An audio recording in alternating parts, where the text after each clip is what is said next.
Olá, tudo bem? Eu sou Márcio Moreira e nós estamos aqui com mais um episódio, o que os psicólogos e as psicólogas cientistas andam estudando, né? É um programa que eu tenho feito aqui para divulgar conhecimento científico, para divulgar o trabalho daqueles psicólogos e psicólogas que estão geralmente em programas de ensino, instituições de ensino, nos mestrados, nos doutorados e produzem conhecimento científico, produzem aquele conhecimento que o profissional irá futuramente utilizar em sua prática. E hoje a gente está aqui com um episódio bem importante, que é do Journal of Applied Behavior Analysis, o JABA, né, chamado no Brasil de JABA, que é o Jornal de Análise do Comportamento Aplicada, que é, junto com o JAB, né, o Journal of Experimental Analysis of Behavior, são talvez os dois mais importantes periódicos para os analistas do comportamento. A análise do comportamento é uma abordagem psicológica, né? O Jornal de Análise do Comportamento Aplicada, o JABA, ele tem uma característica de produzir pesquisas experimentais aplicadas. O que significa isso? Que são pesquisas em que os psicólogos estavam resolvendo algum problema socialmente relevante ou ajudando alguém a resolver algum problema, e ao ajudar ali a resolver aquele problema real da comunidade ou de alguém, eles também fazem a pesquisa, testam novos procedimentos, estratégias e publicam, compartilham esse conhecimento, agregando mais estratégias e mais conhecimento aí ao que a gente já sabe sobre o comportamento humano. Por se tratar do JABA, né, tão importante, a gente vai fazer esse episódio um pouquinho diferente. Nós vamos mostrar tanto o primeiro volume publicado lá em 1968, quanto o volume mais recente. A ideia desse programa é sempre o que os psicólogos andam fazendo, o que há de mais recente. Mas, dada a importância histórica do JABA, acho que fica interessante a gente olhar também, dar uma olhada como começou, né? Décadas atrás aí, o que os psicólogos, analistas do comportamento andavam estudando. O volume mais recente do JABA, publicado agora, em 2021, volume 54, né, os números 1, 2 e 3, estão disponíveis aqui. A gente vai dar uma olhada nos títulos dos números 3 e 2, porque eles não têm acesso livre, e a gente vai dar uma olhada em mais detalhe aqui no número 1, que está com todos os artigos com acesso livre. E nós vamos começar pelo volume 1 de 1968, né, o primeiro volume publicado do JABA. O JABA tem um site que você consegue acessar, né, arquivos de análise, Archives of Journal of Applied Behavior Analysis, o link está aqui, você consegue acessar, tem as publicações gratuitamente, desde de 1968 até 2012. Então, todos os artigos que estão disponíveis aqui você pode acessar tranquilamente. É muita pesquisa, é muito conhecimento, vale a pena dar uma olhada. Então, a gente vai usar aqui essa lista, que é do próprio jornal, para acessarmos aqui o volume 1, número 1 de 1968. Então são os primeiros artigos publicados. Vamos dar uma olhada aqui que se estudava e se publicava naquela época em termos aplicados. O primeiro artigo aqui, efeitos da atenção do professor sobre o comportamento do estudante.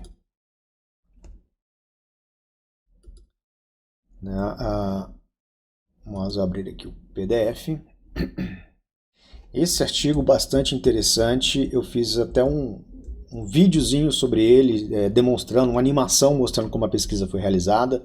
Se você tiver interesse, pode procurar aqui no canal a pesquisa de Hall, Lund e Jackson, né, que são os autores. Eles estudaram em sala de aula o efeito de dar atenção, do professor dar atenção contingente aos problemas investigados. Em sala de aula é muito comum o aluno, sobretudo com crianças, né, o aluno faz alguma coisa inadequada e o professor vai lá e briga, ou o professor só dá atenção quando o aluno está fazendo alguma coisa inadequada para aquele momento. E essa atenção do professor pode acabar reforçando esse comportamento. né? Então, esse estudo demonstra, né, como a atenção do professor, como você mudando a hora que você dá atenção, você pode reduzir a frequência de comportamento problema ou aumentar a frequência de comportamento desejado, né? Aqui no resumo, os efeitos da atenção contingente do professor no comportamento, sobre o comportamento do aluno foram investigados. Taxas individuais de estudo foram gravadas, registradas para alunos aqui da primeira série, da terceira série, que tinham alta taxa de comportamentos disruptivos.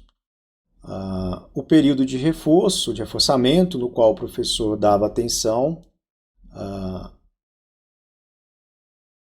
seguia o comportamento de estudar e o comportamento de não estudar era ignorado. Então, o professor dava atenção quando o aluno estava estudando, não dava atenção quando ele estava estudando. Isso resultou no aumento rápido aqui das taxas de estudo. Teve uma reversão da contingência, a atenção ocorria apenas após períodos de não estudo, então passou a dar atenção quando não estudava, depois quando estudava, isso para efeitos de demonstração experimental, né? E quando isso aconteceu, o aluno voltou a estudar pouco novamente. Então, o trabalho mostra que a atenção do professor em sala de aula é um estímulo reforçador, funciona como estímulo reforçador para os comportamentos do aluno. E é você organizar, né, em sala de aula, a hora que você dá atenção para o aluno e a hora que não, que coloca em extinção os comportamentos, pode ajudar a melhorar o comportamento desse aluno dentro de sala de aula. Aqui um gráfico bastante comum aqui do Jaba, né, um gráfico A, B, A, B.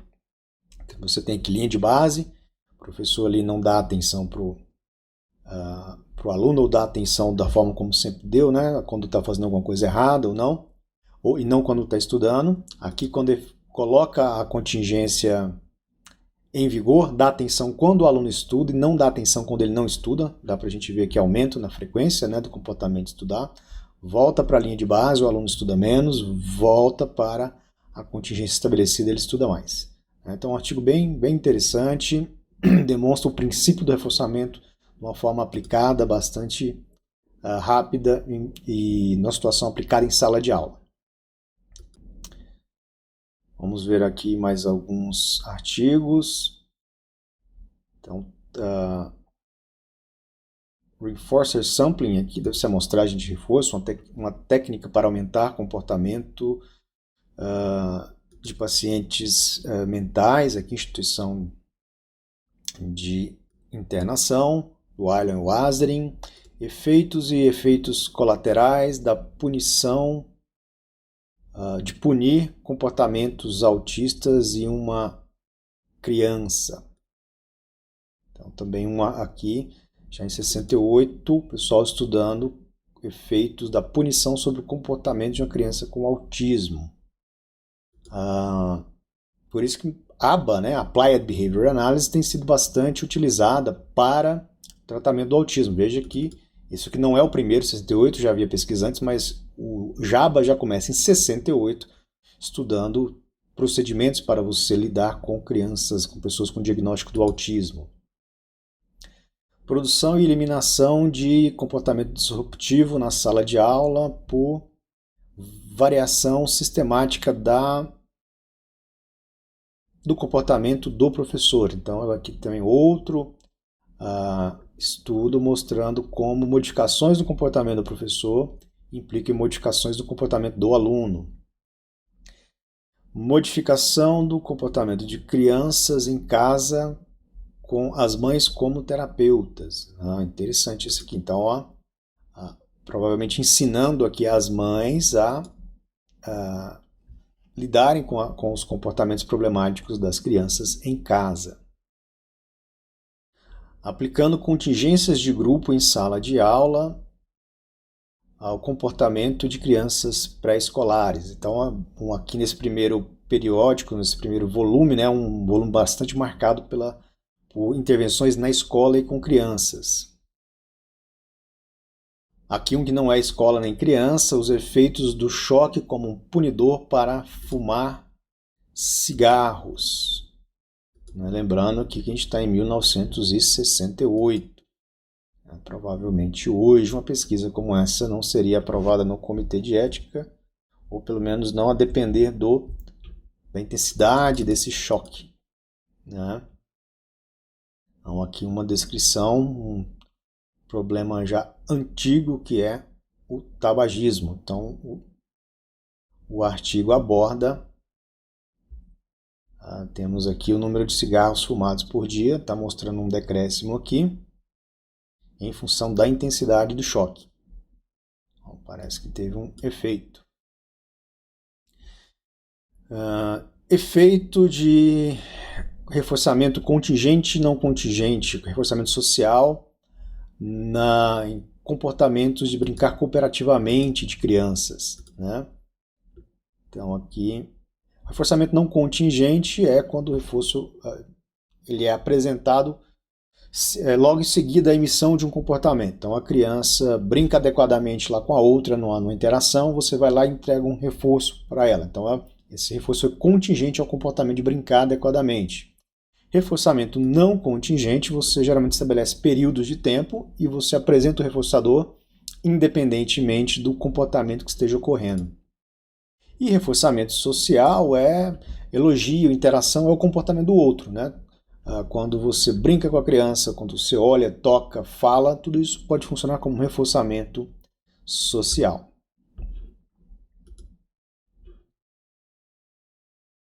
Aqui um contador de pulso confiável para registrar taxa de comportamento. Né? Então também lembrando que é 1968, hoje a gente tem tecnologia disponível no nosso relógio, no nosso celular, para fazer vários registros de comportamento. Está bem mais fácil, mas naquela época era tecnologia nova. Olha só aqui a inovação, um contador aqui de pulso, uma ferramenta na época provavelmente deve ter ajudado bastante, né? Um contador ali no seu pulso. E outro artigo aqui também bastante emblemático desse primeiro volume é o artigo Goodbye Teacher, do professor Fred Keller. Né? Esse artigo, Adeus Professor, a tradução, ele relata o uso de uma metodologia de ensino analítico comportamental chamada Sistema Personalizado de Ensino, né? O PSI, da sigla em inglês, é desenvolvido pelo professor Fred Keller, funcionou aqui em Brasília nos anos de 1960, também na Universidade de Brasília.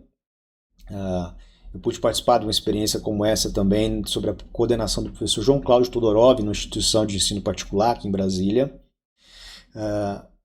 Uma metodologia que foi bastante utilizada ao longo de décadas, muita pesquisa científica mostrando que é eficaz, ela é completamente baseada em princípios comportamentais, né? Tem uma dificuldade de implementação pela dificuldade de montar a disciplina e ela foge um pouco da lógica de calendário acadêmico, né? Dificulta um pouco a implementação, mas vale a pena você conhecer sobre o assunto. Aqui rapidamente, só para a gente entender as principais características. O aluno vai no seu próprio ritmo ao longo do curso, né? Então, não é aquela ideia de sala de aula todo mundo todo dia na mesma aula, fazendo a mesma prova no mesmo dia. Né? Se um aluno precisa de 30 dias para concluir uma disciplina, ele faz em 30 dias. Se ele precisa de 300 dias, ele terá 300 dias para estudar e terminar a disciplina. Aqui, a perfeição, né? O domínio de cada unidade. O aluno só avança depois para cada unidade do curso depois que ele demonstra que ele já dominou a anterior. Então, estou estudando a unidade 1, eu só vou para frente se eu gabaritar as avaliações da unidade 1, aí eu passo para a unidade 2. As aulas, elas são apenas para demonstração ou motivação, né? Junto um grupo ali de alunos que já dominam o assunto, mas para fomentar aspectos sociais. A aula não é a principal fonte de aprendizagem do aluno. A ênfase na palavra escrita, né? Na verdade, que hoje em dia não só a palavra escrita, mas em vez de eu falar para o aluno para ele fazer várias coisas, né? E de se perder aquela informação, toda a informação, instrução que é relevante, eu gravo com um vídeo como esse aqui, por exemplo, e deixo disponível para o aluno acessar quando ele precisar. E para que tudo isso funcione, é importante que o professor tenha a ajuda de monitores, para que você possa dar feedback imediato aos alunos, tirar a dúvida dos alunos, e tudo isso é feito individualmente, né? Cada aluno é atendido individualmente de acordo com as suas necessidades. Então, há uma metodologia... se você der sugiro um artigo de Todorov, Moreira e Martoni, né? Um artigo que eu fiz junto com o professor Todorov e o Ricardo, sobre aproximações entre o PSI e EAD. Muito das características de bons cursos de EAD hoje em dia são muito similares a essas do PSI. E aqui, para a gente finalizar esse primeiro número, um artigo aqui emblemático, muito importante, sobretudo se você quer entender sobre análise do comportamento aplicada, que é o artigo que apresenta definições sobre ou quais são as características de um corpo de conhecimento para que você possa chamá-lo de análise do comportamento aplicada. É um artigo de Baer, Wolff e Risley, publicado lá em 1968, né, e apresenta aqui as características definidoras dessa ciência que a gente chama de análise do comportamento aplicada. Só para a gente ver rapidamente. A primeira dimensão ela é aplicada, ou seja, o conhecimento produzido aqui é um conhecimento derivado da resolução de um problema, né? Da aplicação da ciência para resolver um problema específico. Estou aplicando o conhecimento.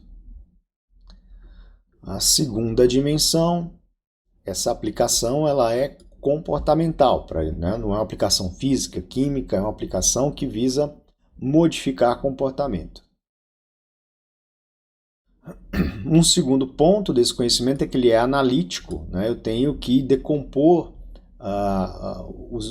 os eventos que eu estou estudando, eu tenho que demonstrar o efeito de um determinado aspecto do ambiente sobre um determinado aspecto do comportamento. Ela é tecnológica, é uma outra dimensão, né? Tecnológico aqui de que eu tenho que desenvolver tecnologia, eu tenho que produzir esse conhecimento de forma que eu produzo um manual, eu produzo uma forma de ensinar outra pessoa a usar este conhecimento, né? Tecnologia é pegar o conhecimento e aplicá-lo ali, desenvolver uma técnica, né, que funcione para resolver algum problema da sociedade. Outra característica é que tem que ser baseado em um sistema conceitual analítico comportamental, obviamente.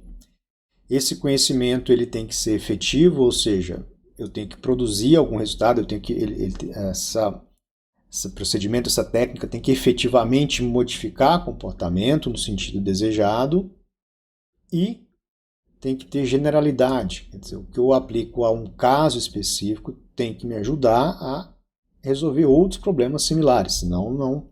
Se o caso do João só serve para o João, esse conhecimento não tem relevância para os próximos casos, né? Não seria conhecimento útil nesse sentido.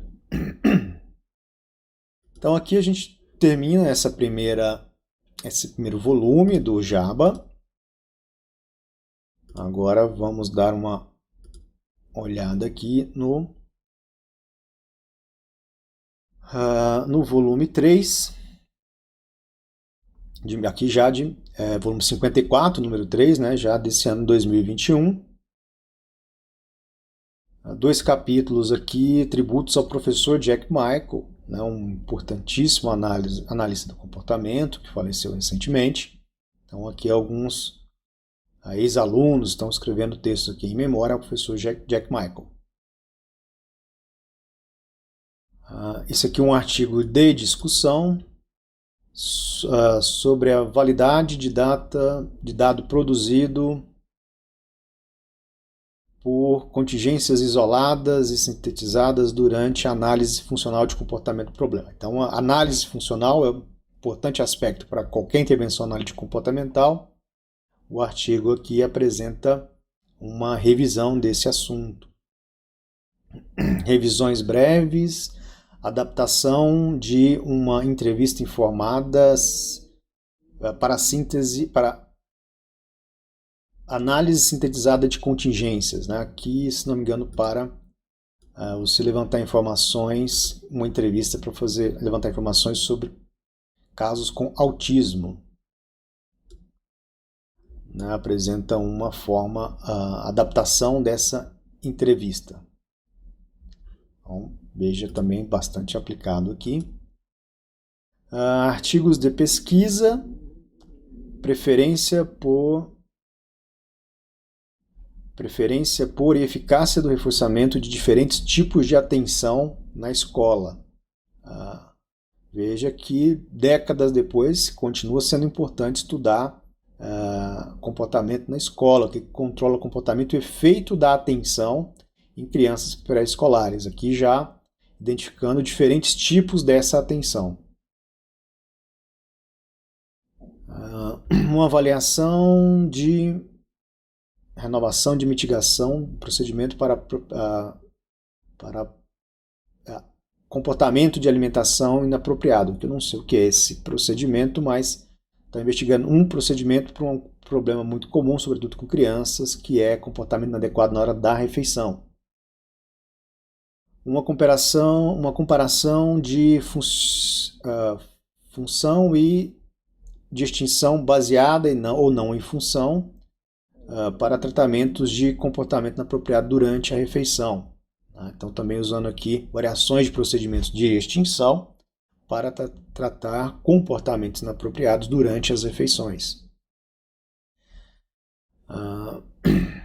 Avaliação ou mensuração de crianças e cuidadores, preferências de crianças e cuidadores para tratamentos para problema mantido por esquiva ou fuga. Né? Então, aqui a avaliação provavelmente vão dispor aqui diferentes tipos de tratamento e avaliar quais as crianças e os cuidadores preferem, então bastante interessante. Entre e intrasessão, aumentos intra e intrasessão no trabalho requerido não produz no requerimento do trabalho não produz uma resposta similar na extinção, no resultado da resposta, não sei dizer o que é. Reforçamento não contingente, arbitrário, reforçamento arbitrário versus reforçamento de manutenção para fuga, para comportamentos mantidos por fuga. Então, esquemas não contingentes, aqueles que você programa para apresentar o reforçamento de tempos em tempos, utilizado aqui para tratar comportamentos que são mantidos por esquiva, por fuga ou por esquiva. Isso é muito comum, as crianças, sobretudo com o diagnóstico com autismo, apresentarem comportamentos como se bater, gritar, dar birra, e esses comportamentos serem mantidos por esquiva, por fuga da tarefa. Você pede para ela fazer uma tarefa, ela começa comportamento inadequado, você não dá conta de manter a criança engajada ou se cansa e libera ela da tarefa. Então esses são os comportamentos mantidos por fuga. Isso acaba reforçando esses comportamentos. Uma comparação de uma sessão, da duração de uma sessão rápida e estendida da duração da análise funcional. Fazer análise funcional geralmente leva, às vezes, dias ou semanas, dependendo de como você vai fazer. Provavelmente aqui para crianças com diagnóstico de autismo. Então aqui está comparando uma versão mais breve e uma mais estendida de diferentes análises funcionais. Se com a breve você consegue um resultado semelhante, melhor ainda, né?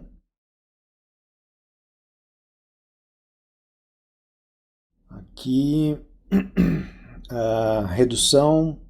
manter a redução de comportamento, modificando a topografia da resposta de comunicação funcional.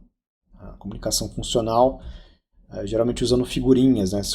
Quando o indivíduo não fala, também muito característico de crianças com autismo, quando não falam, né? Não tem linguagem oral, você trabalha com figurinhas para que ela te diga o que ela quer, o que ela precisa, para se comunicar com ela. Aqui uma avaliação sobre, um estudo sobre preferência, avaliação de preferência. Também no contexto do autismo, identificar estímulos reforçadores é muito importante. Então tem uma literatura muito vasta sobre como fazer, como acessar, como avaliar quais estímulos são reforçadores para a criança. Integração do procedimento experimental de análise funcional. Com aqui avanços, né, desse procedimento, progredindo de uma análise breve para uma análise extensa, também ainda sobre análise funcional. Uma análise de preferência de variação de reforçador e escolha, também aqui ainda um volume bastante voltado para autismo e análise de preferência de reforçadores. A avaliação descritiva de habilidades conversacionais em direção a benchmarks para adultos com déficits sociais. Aqui não tem no título, não sei dizer o que é. Esse artigo aqui está com acesso livre, vamos dar uma olhadinha. Vamos ver o texto completo. Ensinando a compreensão de piadas de duplo sentido para crianças. Isso é bem diferente. Artigo aqui por Chelsea Wilhite e Modeschella, me parece o nome. Várias formas de humor são importantes aspectos das interações sociais, mesmo em idades mais iniciais.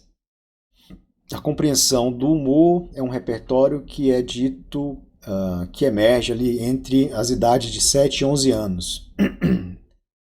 E esse primeiro atributo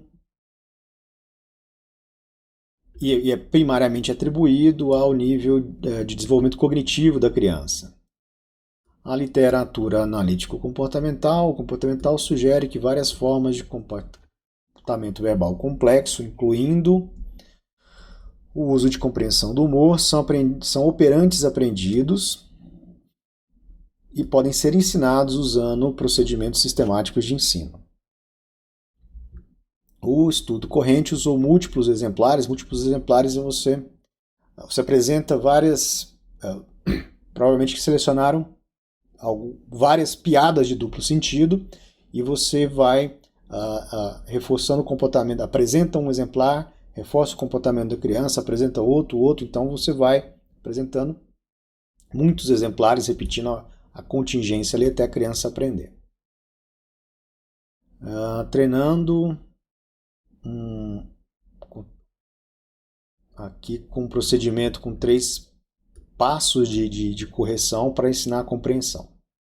Crianças de 4 anos, 2 meninos e 2 meninas. De 4 crianças, né, com idade de 5 a 6,5 anos. Todos os participantes demonstraram compreensão do humor e apreciação dos vários exemplares, depois do treino e da manutenção, inclusive no follow-up, né? Você faz um acompanhamento depois de algum tempo. E eles discutem as implicações desse estudo. Aqui geralmente tem descrição dos participantes, né?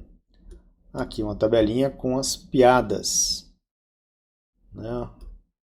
Por que o 6 tem medo do 7? A tradução literal aqui, porque o 7 come o 9. Aqui não faz muito sentido pra gente, porque é uma brincadeirinha com 8, de comeu, e 8, o número 8 aqui em inglês, né?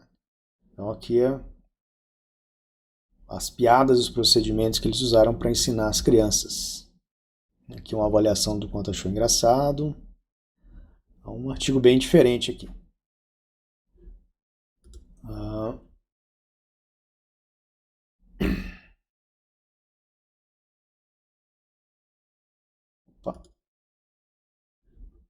Aqui avaliando em auto-iniciação, comportamento problema, aqui relacionado a continência urinária, comparação de sons e palavras como estímulos para treinos de discriminação.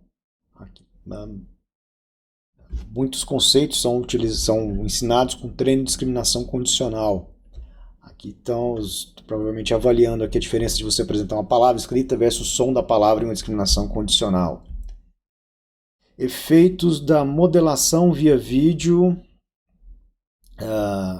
na abduction prevention, nas habilidades de crianças com autismo de não serem abduzidas, de não serem levadas na rua. Né? Você como ensinar a criança com autismo a não ir com qualquer pessoa na rua, por exemplo, para que alguém não a sequestre ali no supermercado, por exemplo. Comparando métodos de treinamento para melhorar habilidades voluntárias durante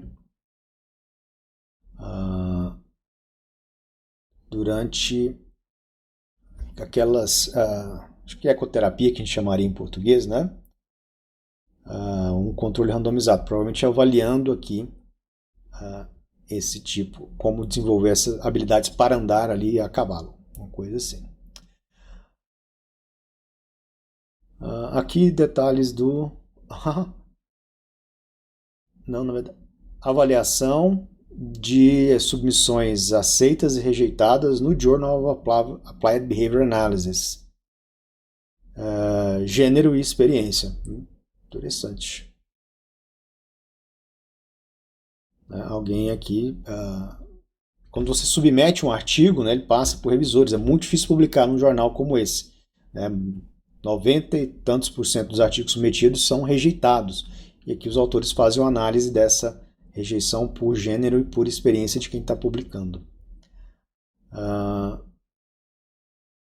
Variando reações para o feedback e os seus efeitos na acurácia do observador e na omissão de feedback. Replicações, olha que interessante, uma sessão só de replicações. A ciência vive de replicações, né? Você publica um artigo científico e para aquele procedimento ali, o procedimento tal funciona para ensinar conceitos para crianças com autismo, funciona para tratar depressão. Então você tem um artigo publicado mostrando que funciona. É preciso que tenha replicações, que essa pesquisa seja repetida, produza os mesmos resultados, isso aumenta a confiança naquele conhecimento científico. Então aqui um artigo ensinando adultos com problemas de desenvolvimento a solucionar, ensinando resolução de problema usando flowcharts, fluxogramas, né, numa simulação vocacional. Aqui, lembra que a gente falou lá do PSI, né, que o aluno caminha no seu próprio ritmo. Aqui esse estudo está analisando o ritmo do aluno e o nível de domínio no curso com relação à procrastinação, preferência e performance. Como no curso, no PSI, o aluno você não tem os datas limites, né, porque ele tem o tempo que ele precisa para estudar, é muito comum a procrastinação, ele deixar para amanhã. Isso é um problema relatado bastante na literatura.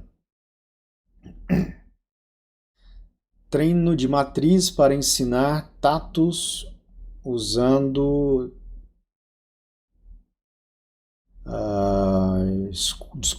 dispositivos de curso gerativo, replicação e extensão. Treinando um serviço de staff para implementar habilidades comportamentais, um treino de habilidades comportamentais usando uma intervenção baseada em vídeo. Artigo técnico, ensino remoto, de qualidade de publicação, estudo de gráficos de delineamento do seu próprio controle no Microsoft Excel. Então aqui isso é o que os psicólogos analistas do comportamento estão estudando nesse número mais recente aqui do Journal of Applied Behavior Analysis. Aqui um outro número do volume 54, o número 1, esse aqui com os artigos disponíveis, né, com acesso livre. Vamos dar uma olhadinha aqui o que está sendo estudado. Esse é um número especial. O número especial geralmente gira em torno de um tema, né? Aqui, saúde pública e telesaúde. É um tema absolutamente importante e recente, porque muitos dos serviços psicológicos com a Covid passaram a ser realizados aí no mundo todo, né?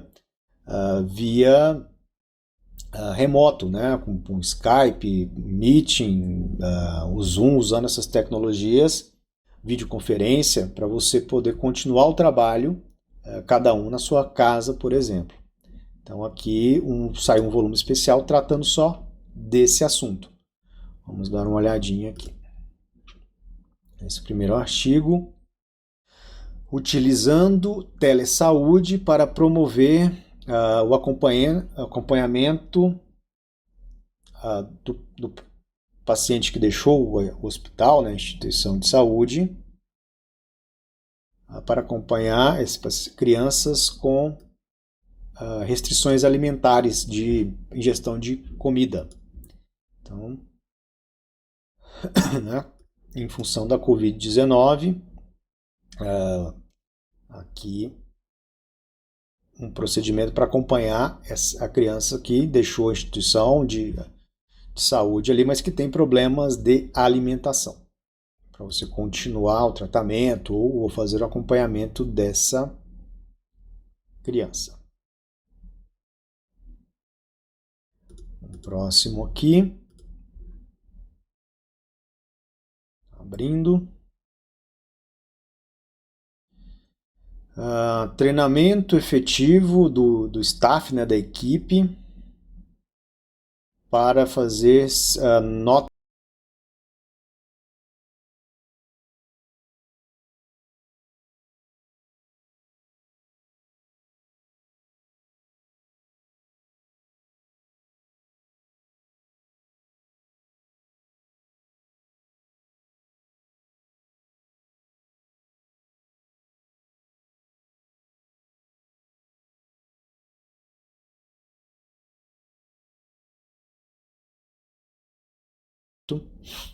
para este fim.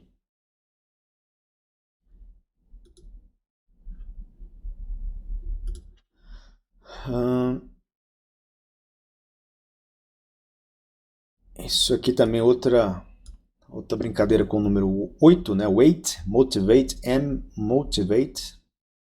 Uma contingência baseada num smartphone, manejamento de contingência no smartphone para promover a cessação, fim do tabagismo. Uma coincidência grande aqui não, de temas, né? Se a gente pega outros volumes mais recentes, a gente pegou o primeiro, tinha tabagismo, aqui também tem, né? Ainda agora com a coisa mais moderna, né? Utilizando aplicativos, né? E manejo de contingências com base em um aplicativo de celular para ajudar as pessoas a largarem o cigarro, para interromperem o tabagismo. Ó, telinha aqui, gráfico, né? Com o celular hoje tem muita coisa que a gente precisa aprender a usar, de registro de gráfico, registro de sessão. A tecnologia pode ser, há muito tempo na verdade, um excelente auxílio para o psicólogo. Vamos ver esse próximo aqui.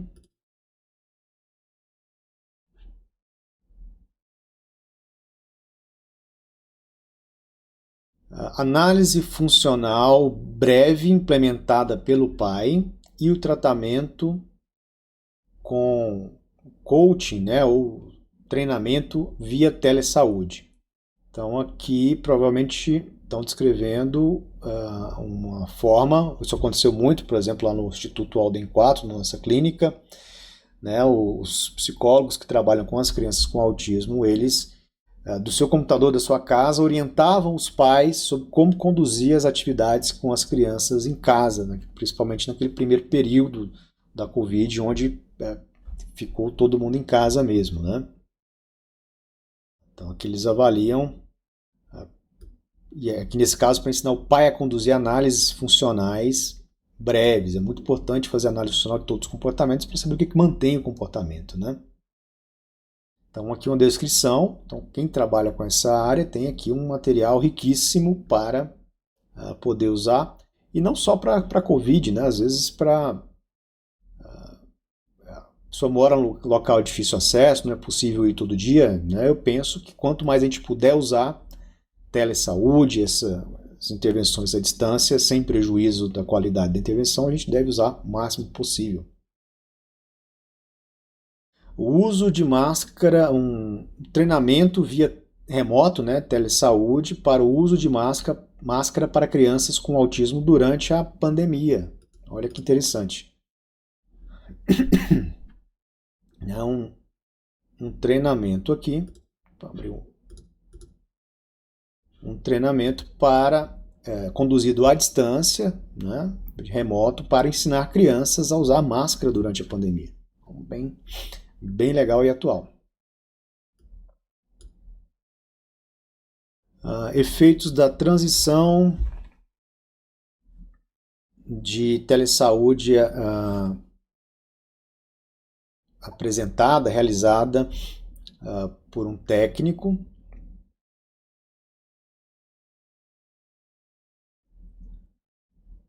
Efeitos da transição, né? Quando começa provavelmente, o que se encontrou de transição, né? Eu estou fazendo um atendimento presencial e passo para a telesaúde. Exatamente, eles apresentam 17 relatos aqui de casos, 17 casos dessa transição do pessoal presencial para telesaúde, para o remoto, né? Que impactos isso tem num tratamento ABA para crianças aí com autismo. Artigos de discussão, né? Que eles eram relatos de pesquisa, que são discussões, então artigos teóricos. O segmento de mando como uma contingência controladora de comportamento e problema. Então discute aqui, né, o mando e o comportamento e problema. Aqui o treino de comunicação funcional, né, em que você usa geralmente figuras para que a criança monte frases, ou ela te entrega uma figura com um copo d'água, né, isso quer dizer que ela estou com sede, coisas assim.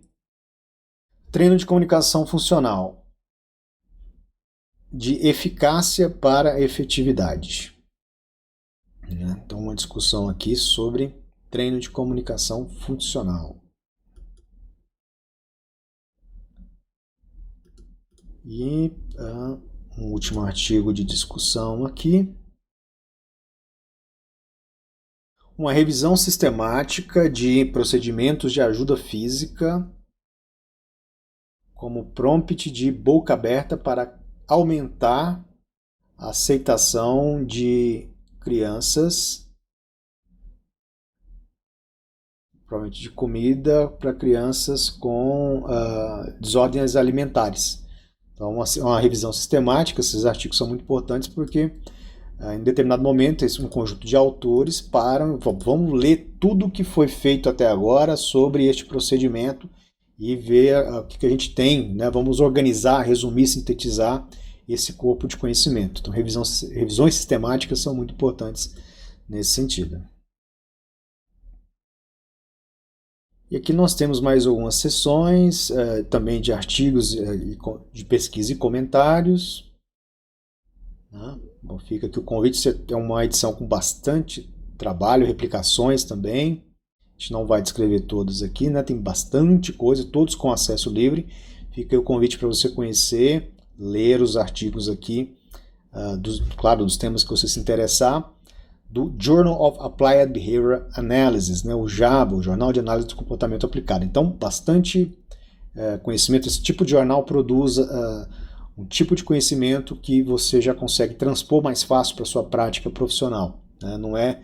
Não são pesquisas que querem saber simplesmente como funciona o comportamento humano. São pesquisas que querem saber como resolver de fato problemas do dia a dia, problemas que aparecem no seu consultório. Né? Então terminamos aqui essa descrição do Jaba, espero que você tenha gostado.